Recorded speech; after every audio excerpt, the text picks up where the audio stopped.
রাসূল সাল্লাল্লাহু আলাইহি ওয়াসাল্লাম বললেন, তুমি যখন রাতে বিছানায় ঘুমোতে যাও তখন একটা দোয়া পড়বে। আমরা তো শুধু একটা দোয়াই পড়ি, বিসমিকা আল্লাহুম্মা আমুতু ওয়া আহইয়া, এটা পড়েন আপনারা না? আল্লাহুম্মা বিসমিকা আমুতু ওয়া আহইয়া, এই একটা দোয়াই পড়ি। কিন্তু রাসূল সাল্লাল্লাহু আলাইহি ওয়াসাল্লাম ঘুমের আগেও আরো চমৎকার চমৎকার অনেক দোয়া পড়তেন। ওই সাহাবীকে বিষ্ণু সাল্লাল্লাহু আলাইহি ওয়াসাল্লাম বললেন, ইদা আওয়াইতা ইলা ফিরাশিক, তুমি যখন রাতে বিছানায় ঘুমোতে যাবা তুমি এই দোয়াটা পড়বা। দোয়াটা কি? আল্লাহুম্মা ইন্নী আসলামতু ওয়াজহি ইলাইক ওয়া ফাওয়াদতু আমরি ইলাইক ওয়া আলজাতু যহরি ইলাইক রাগবাতান ওয়া রাহবাতান ইলাইক লা মালজা ওয়া লা মানজা মিনকা ইল্লা ইলাইক আল্লাহুম্মা আমানতু বিকিতাবিকাল্লাযী আনসালতা ওয়া নাবিয়্যিকাল্লাযী আরসালতা। পড়েন আপনারা, এটা পড়েন? অনেকে বলবে হুজুর শুনিই তো নাই কোনোদিন, করব কিভাবে? এই যে আজকে আলোচনা করলাম এটা রেকর্ডে থাকবে, আপনারা শুনে মুখস্থ করে নেবেন। রাসূল সাল্লাল্লাহু আলাইহি ওয়াসাল্লাম বলেছেন যখন ঘুমোতে যাবা এই দোয়াটা পড়বা। দোয়াটা দেখেন কত চমৎকার, কিভাবে নিজেকে আল্লাহর কাছে সমর্পণ করবেন, সঁপে দিবেন। দেখেন রাসূল বলেন তুমি এটা পড়বা, আল্লাহুম্মা ইন্নী আসলামতু ওয়াজহি ইলাইক, আল্লাহ আমি আমার সত্তাকে আপনার দিকে সমর্পিত করলাম। ওয়া ফাওয়াদতু আমরি ইলাইক, আল্লাহ আমি আমার সব কাজকে আপনার কাছে সুপর্দ করলাম। ওয়া আলজাতু যহরি ইলাইক, আল্লাহ আমার পিঠকে আমি আপনার কাছে আশ্রয় রাখলাম। সুবহানাল্লাহ পড়বেন না? আমরা যখন ঘুমাই আমাদের পিঠটা বিছানার মধ্যে লাগাই না?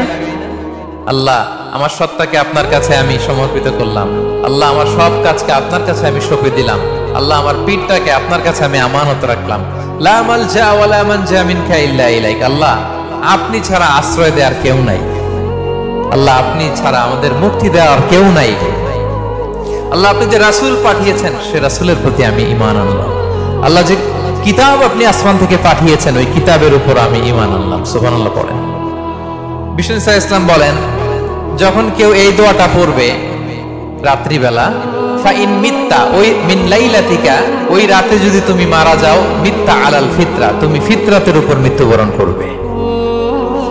ওয়া ইন আসবাহতা আসবাহতা ওয়া ক্বাদ আসাবতা খায়রান কাসীরা, আর যদি রাতে মৃত্যু না হয় তুমি বেঁচে যাও তাহলে ওই দিনে তুমি প্রভূত কল্যাণ লাভ করবে। সুবহানাল্লাহ। তাহলে বলেন এই দোয়াটা পড়ার দরকার আছে না নাই?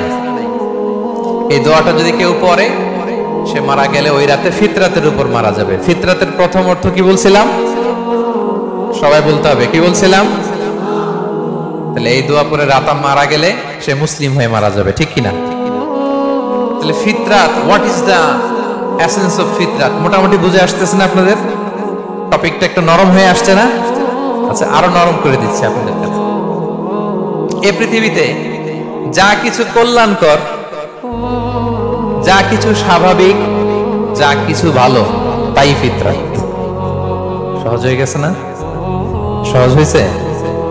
এই পৃথিবীতে যা কিছু স্বাভাবিক, যা কিছু কল্যাণকর, যা কিছু ভালো, তাই ফিতরাত। আওয়াজ করে বলুন তো, তাই কি?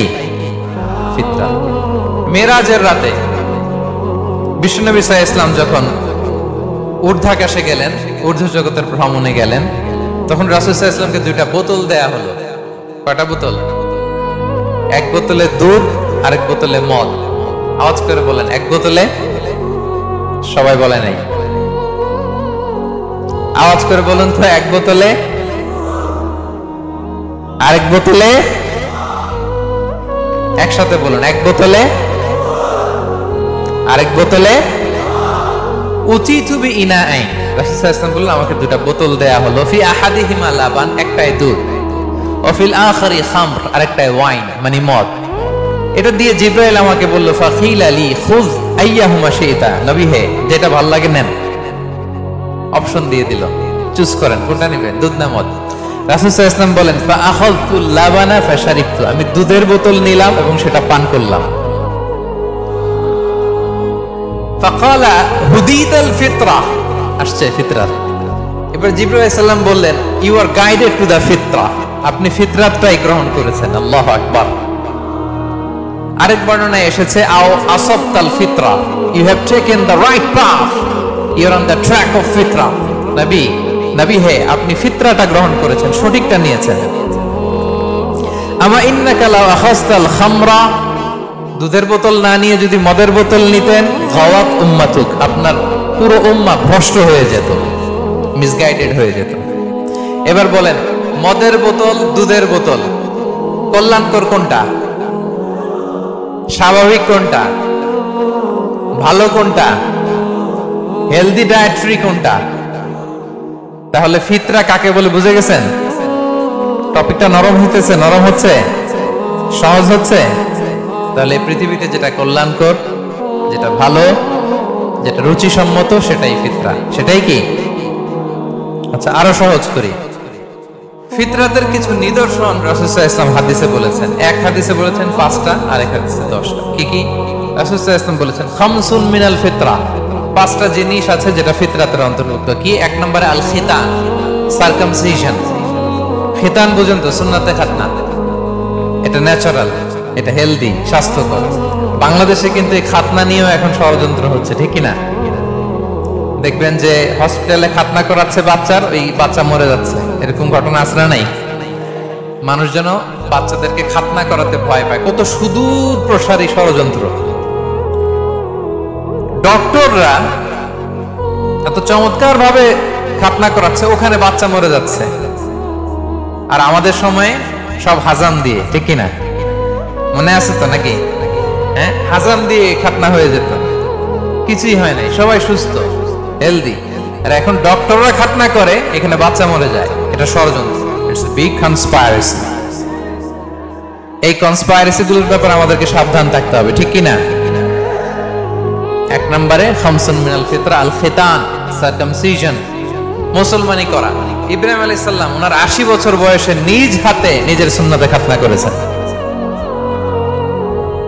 আচ্ছা, 2 নম্বরে আল ইস্তিহদাদ, পিউবিক হেয়ারস যেগুলো আছে দেহের অবাঞ্ছিত পশম, এগুলো পরিষ্কার করে রাখা।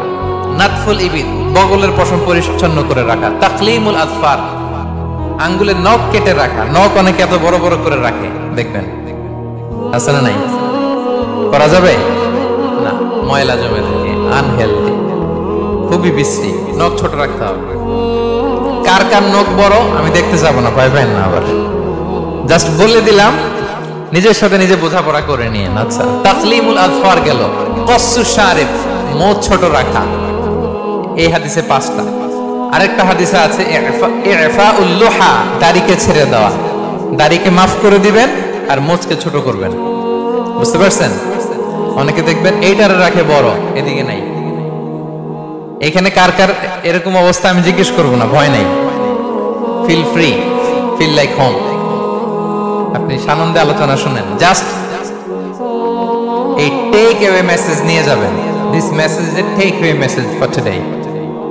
সাথে করে নিয়ে যাবেন, নিজেকে রাতের বেলা জিজ্ঞেস করবেন কি করা দরকার। সব নবীরা দাঁড়িয়ে রেখেছেন, এবং দৃশ্যমান এই একটা সুন্নাহ নিয়ে কবরে যাওয়া যায়। সাথে করে আর কিছু নিয়ে যেতে পারবেন? আপনার দামি ব্লেজার তো সাথে যাবে, তাই না? হ্যাঁ, আইফোন 15, 16 যাবে না? ব্যাংক ব্যালেন্স, জুয়েলারি, অর্নামেন্টস, সঞ্চয়পত্র, এফডিআর, হ্যাঁ, বিএমডব্লিউ যাবে না। দৃশ্যমান দেখা যায়, অ্যাপারেন্টলি দেখা যায়, দৃশ্যমান একটা সুন্নাহ নিয়ে আপনি কবরে যেতে পারবেন। এটা কি? দাড়ি। যারা দাড়ি রাখছেন না তাদের কাছে জাস্ট প্রশ্ন রাখলাম, ভাববেন যে আমার রাখা উচিত কিনা। আমি জোরাজুরি করি না, কখনো জোরাজুরি করি না, কারণ জোরাজুরি না করে আমি ফল পাইছি বেশি, আলহামদুলিল্লাহ। জাস্ট মানুষের কাছে উপস্থাপন করি, হয়ে যায়, মানুষ গ্রহণ করে, আলহামদুলিল্লাহ। জাস্ট উপস্থাপন করলাম। যারা এটা বড় করেন নাই, বড় করে দিবেন, মুখ ছোট করে ফেলবেন। আচ্ছা, তারপর লাজুকতা, লজ্জা, লজ্জাশীলতা, এটা ফিতরাতের অন্তর্ভুক্ত। মেসওয়াক করা ফিতরাতের অন্তর্ভুক্ত। মেসওয়াক করেন তো আপনারা? রাসূল সাল্লাল্লাহু আলাইহি ওয়াসাল্লাম ইন্তেকালের আগে সর্বশেষ আমল মেসওয়াক। প্রিয় ভাইরা, মেসওয়াক করবেন। সব নবীরা যেগুলো বললাম লিস্ট, আরেক হাদিসে আছে মাদমাদা, ইস্তিনশাক, নাকে পানি দেওয়া, কুলি করা, গার্গেল করা, মানে ক্লিনলিনেস। দেখেন ইসলাম ফিতরাতকে কিভাবে আমাদের কাছে প্রেজেন্ট করেছে। ক্লিনলিনেস, পরিচ্ছন্নতা যেখানে ইসলাম আছে সেখানে। বিষ্ণু ইসলাম পারফিউম দিতেন, মেসওয়াক করতেন, সব সময় টিপটপ থাকতেন, পরিষ্কার পরিচ্ছন্ন থাকতেন। এগুলো অল এবং ফিতরা, এটা ফিতরাতের অন্তর্ভুক্ত। তো তাহলে ফিতরাত কি জিনিস?